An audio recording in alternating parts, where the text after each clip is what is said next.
2016, ça va être une année encore bien structurée, avec à nouveau différents temps, un petit peu l'image de l'année 2015. Donc avec un premier temps technique. Voilà, là aujourd'hui on a un bateau qui est en chantier actuellement à Port-la-Forêt, chez CDK, donc qui a construit le bateau. Ce bateau il est en cours de réparation, renforcement, c'est-à-dire que voilà, faut réparer ce qu'on a cassé pendant la Transat Jacques Vabre. En parallèle, on a essayé de comprendre ce qui s'était passé.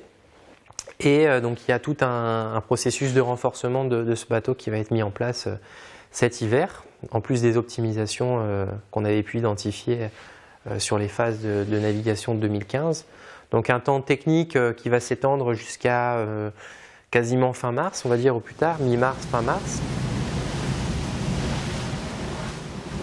Ensuite un deuxième temps de navigation, un temps fort de navigation, avec une phase d'entraînement, de mise au point, on va dire, et de fiabilisation de ce bateau en amont des transats qui auront lieu entre mai et juin. Donc Transat, peut-être The Transat au programme, on ne s'est pas encore positionné. Et ensuite une confrontation entre New York et les Sables d'Olonne, donc New York les Sables, je pense que ça s'appelle comme ça, en solitaire.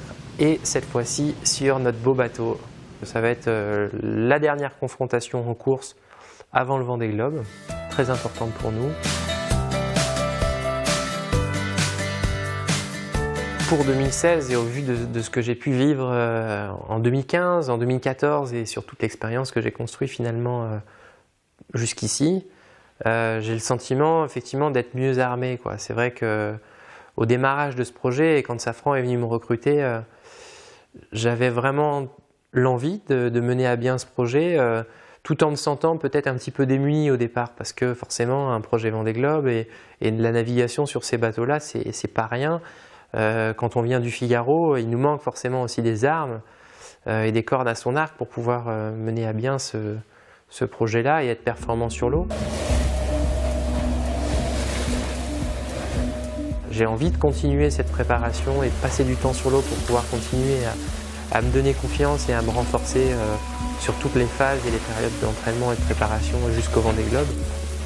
Mais c'est sûr que j'aborde cette saison-là différemment de la saison passée avec plus d'expérience, des heures de nav, des expériences en solitaire et une vision beaucoup plus complète de ce qu'est l'exercice au large en solitaire sur ces bateaux-là, quoi. Donc oui, j'ai encore plus avec cette expérience envie d'y aller, j'ai encore plus confiance en moi et j'ai encore plus de raisons de penser que la performance est accessible, quoi.